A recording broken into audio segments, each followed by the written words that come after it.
Why, hello YouTube. This is Baylor Mage again. And in today's video, we're going to go over what I liked and what I disliked about Diablo. So, for context, for those who don't quite know who I am definitely a Path of Exile first veteran. I played a little over 20,000 hours worth of Path of Exile. I've been very into that. Loved the ARPG genre since Diablo 1. Did play Diablo 1, did play a lot of Diablo 1 and 2. Played a bit of Diablo 3. I still play it every season, or at least I did up until now, but I also only play it for 5 to 7-ish days every season. That's all I get out of Diablo 3. That's all I've gotten for quite a while. I do still have a lot of fun with it, but it is more of a shorter term thing here. Now, and for just a little bit more context, what I was personally after and hoping that Diablo 4 would do would be replace Diablo 3 for me. So I was looking to hopefully get more than 3 to 7 days per season out of it. I was hoping for more like 2 to 4 weeks every season out of it. I would have considered that massively successful before we started. When I say that, do remember these are degenerate streamer hours I'm talking about. When I say a week, I'm probably streaming 8 to 10 hours a day, 7 days a week. So when I'm doing, 3 or 4 weeks of a game, that's still quite a lot of hours. So up until this point, I have played 330 hours of Diablo 4 on stream and about 20 hours off stream. I didn't do very much off stream stuff because who's got the time? But going into sort of my review over what I liked and what I really disliked and hope gets improved. So we're going to go over what I like first. First of all, to nobody's surprise, the feeling of combat in Diablo 4 is amazing. It is the best feeling combat of any ARPG currently on the market or in development, to my knowledge. Definitely the best one I've ever played. Obviously, coming from Blizzard, seeing what they've done with Diablo 3, I don't think anyone's really surprised with that. The feeling of combat, the responsiveness, the smoothness of all of your abilities and how you use them has all been pretty top tier for me. I'm giving that area like really high marks. Super high marks. Absolutely smooth. Especially surprisingly good with a controller. I actually played the last 120 hours or so with a controller, and I actually prefer it. Luckily, you're allowed to do all of your combat with a controller and then just put your hand on your mouse and immediately be in mouse and keyboard mode, so you can deal with inventory management and aspects and crafting, what limited crafting there is, but we'll get to that, and stash management and dealing with Paragon boards and all of that with your mouse and keyboard, because that would really blow on a controller. We wouldn't enjoy that at all, but it just allows seamless changing between the two whenever you want, so that's great. Loved that. I do have to give them absolute top marks, just top marks for all of the story and cutscenes. About a week into the release, which I think was a beta, but we'll get to that in a minute. About a week or so into the release, I started the second character and did the campaign a second time, because on day one, I degened my way through it as quick as physically possible, and I wanted to do like a proper lore run all the way through. I have to say, if you haven't done a lore run yet, put it on the books for at some point, because the story is actually phenomenal. All the cutscenes are great. I loved it. 10 out of 10. Maybe not quite 10 out of 10 though, because it is Diablo game and it doesn't have Diablo in it, and I got a little bit sad about that. I thought maybe that he would show up at some point and he doesn't, but otherwise, story is fantastic. All right, the next thing I really like is having super rare items. Now, this is a little bit of a double-edged sword. There are, to my knowledge, 6 incredibly rare items. The one everyone knows of usually is the Shaco helmet. Now, I love that there are chase items. I also love that there are items that I'm not incredibly likely to find. However, little bit of a double-edged sword.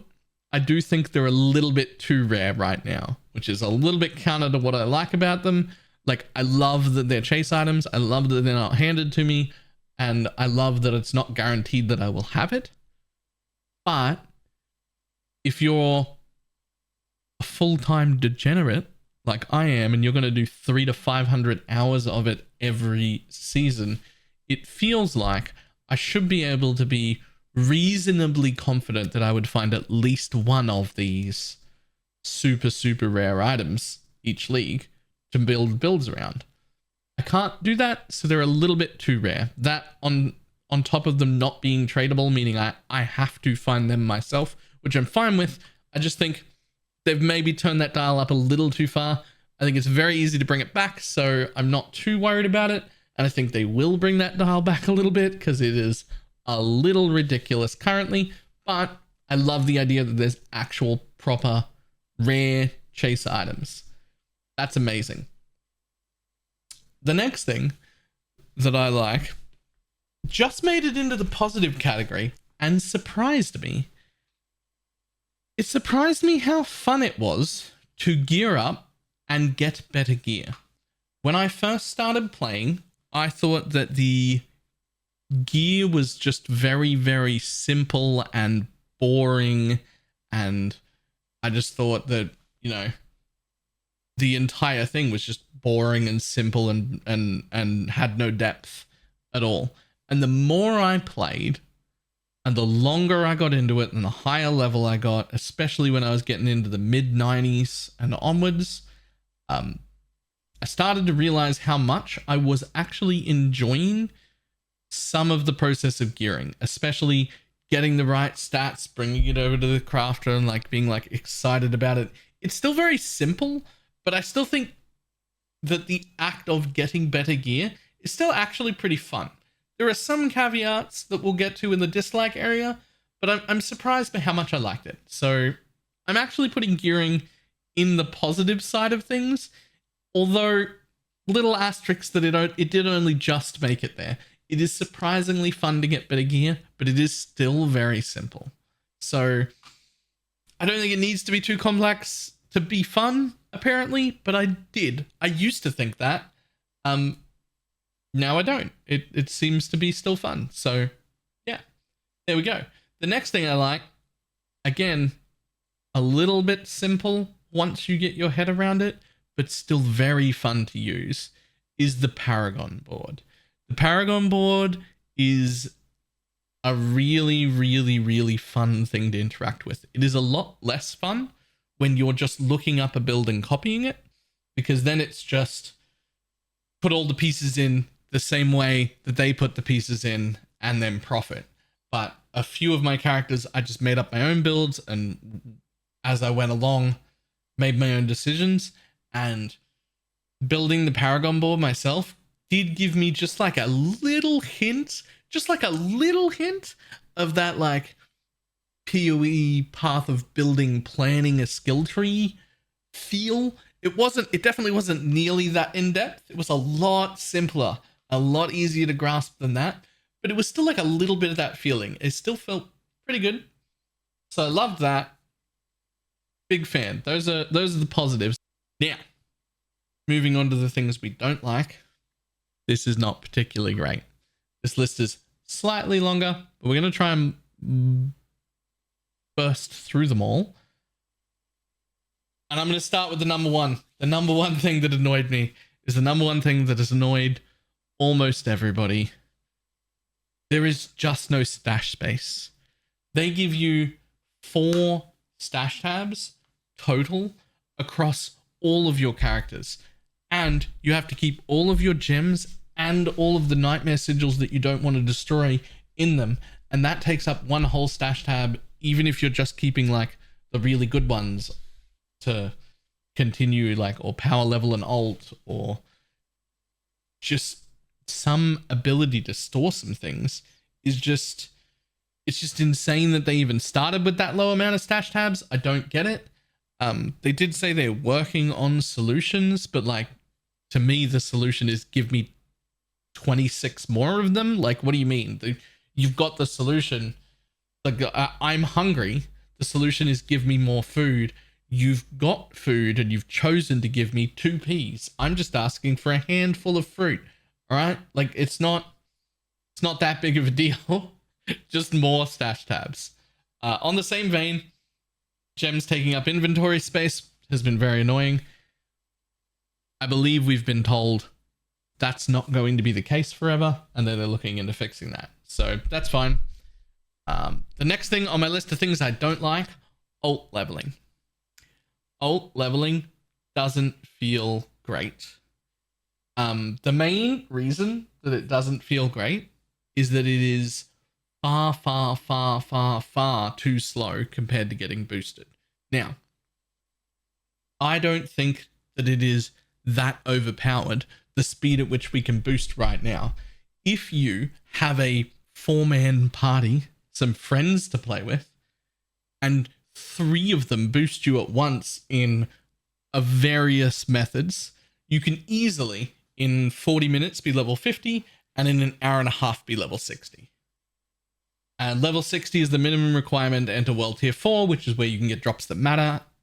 Everyone can stop there, go about doing their own things. That's great. You can do all of the progression on your own from there.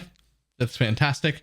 I don't think an hour and a half for getting a boost is ridiculous. It's definitely not Diablo 3 ridiculous, where you would get a boost from a random stranger and it would be over in 8 minutes and you'd be max level. And that was obviously ridiculous. Like, from Diablo 3, you might as well have just let us start characters at level 100, like alts at least. Like, it was too quick. This feels much better for boosting, but in my experience, instead of an hour and a half, if you solo level, it takes a little bit closer to 10 to 12 hours, which is insanely more. Now, I don't think they should be the same speed. I am of the opinion that playing with friends should be more efficient and more powerful than playing solo. That's where I come from. 2 people's worth of effort, 2 people's worth of time should give you slightly more than 2 people's worth of results. So I'm okay with solo leveling being slower, but I'm not okay with it taking 12 hours to get to level 60, which is what it took me on several different attempts, doing it several different ways. It was between 11 and 14 hours, I think, on the 4 or 5 ults that I ran. So that was way too much. I would like to see that brought down to like 3 to 4 for an ult at most. So like double or a little bit more than getting a boost. So definitely, 2 people's worth of time. If it takes you an hour and a half with the boost, then 3 hours solo would be exactly the same amount of time spent, right? Because you've got somebody boosting you and you do an hour and a half each. That's 3 hours. You do a solo, that's 3 hours. Well, that wouldn't really be making boosting better. So I think there would have to be a little bit worse than that still. So I would aim at like the 4-ish hour mark. And if they could tone the alt leveling down, like the time it takes down, that would still be a third or so of what it's taken me to get there. So I'd be very happy with that. The next thing that I wasn't a huge fan of is the item level restrictions and the item power and how those work. So for anybody who doesn't know, basically once you're level 60 in World Tier 4, you can at any point drop the highest item power gear on the floor. Even at level 60 in solo content, barely struggling to get by, you could easily drop a weapon that had your perfect stats on it that was 820 power or 810, I think, whatever the cap is, 800 and something. You could drop that at level 60 and just have no further gear upgrades to go for the rest of eternity on that character because you got the thing. And if you did that at level 60, it would be level 60 required. Now, I don't love that because that takes away a little bit from my progression, because I could possibly get the best thing early and then just never ever have a chance to upgrade it ever. The flip side of that, that's item power. The flip side of that is the item level restrictions. All items that drop, no matter how weak or how strong they are, require the level of my character. So even if I'm leveling my druid in the late 90s, for instance, grinding my way to 100, and I know I'm going to make a druid ult, I'm going to make a second druid. In fact, maybe not even a druid, maybe I'm going to make a barbarian. I'm going to make a Thorns Barb. That's going to be my next one. And I could be like 96 headed to 100 on my druid. And I can drop the Thorns unique and be like, oh yeah, the Thorns unique. That's exactly what I wanted. I was going to level my ult with that. I'm so excited. And you think that for just a second, and then you look, and even though it's the same power as when I could have got at level 60, it has an item level requirement of a level requirement rather of my current level on this character. Which means if I wanted to use it on an ult, I would have to level that ult all the way to level 96 before being able to put it on. I don't love that. I'm not a fan at all. There's something just completely off about the way the level requirements like that happen. I really hope they do something about that. That is something I have not seen them mention that there was any fix coming for. So I hope someone's looking at that, because it's honestly one of my sticking points that makes me like not really want to make a second character at all when it comes to seasons and leagues as we move forward.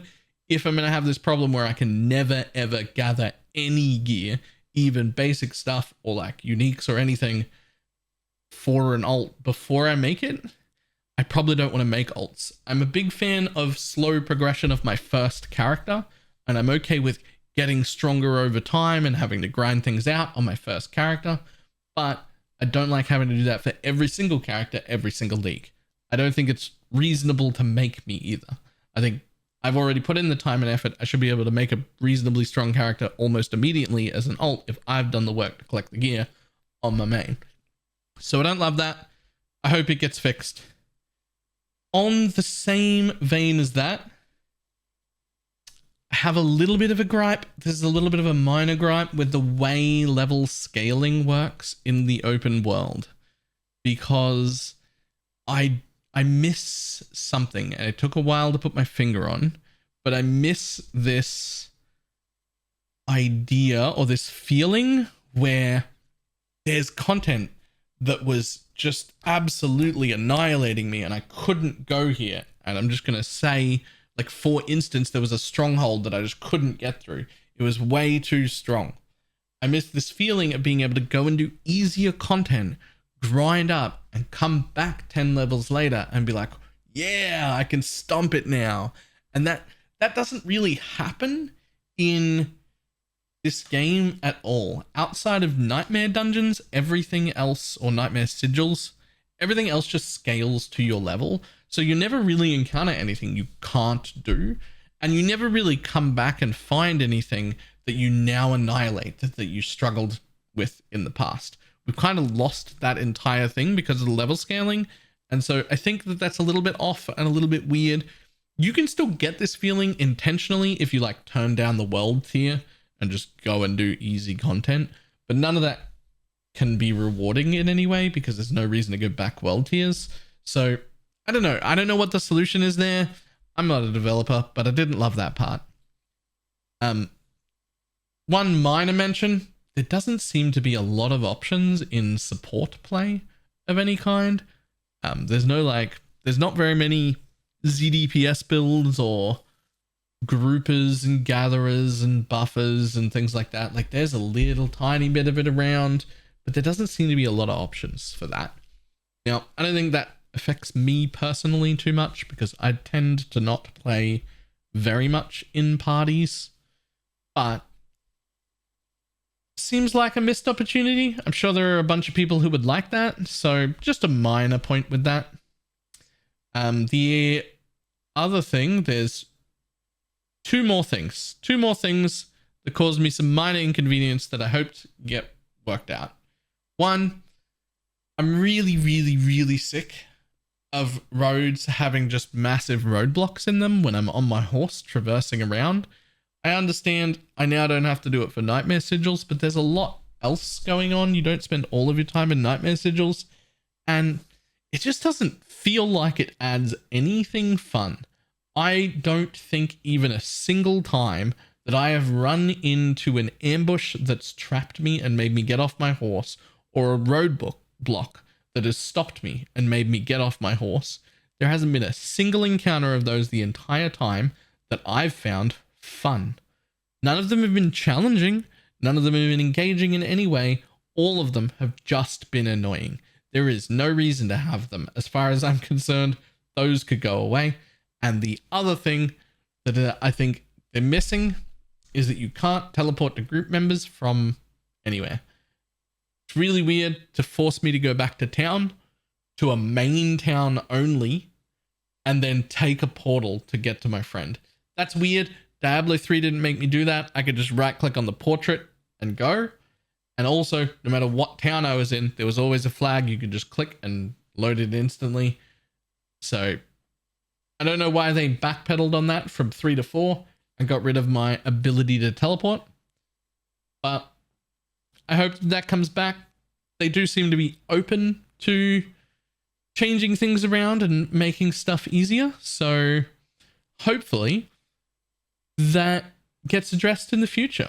Otherwise, I am very, very excited moving forward. It does seem to have done its job. That is the end of all of my positives and negatives. I overall really enjoyed my experience. I will be coming back every season. Huge fan so far. That is all I have. I will see everybody next time. Goodbye.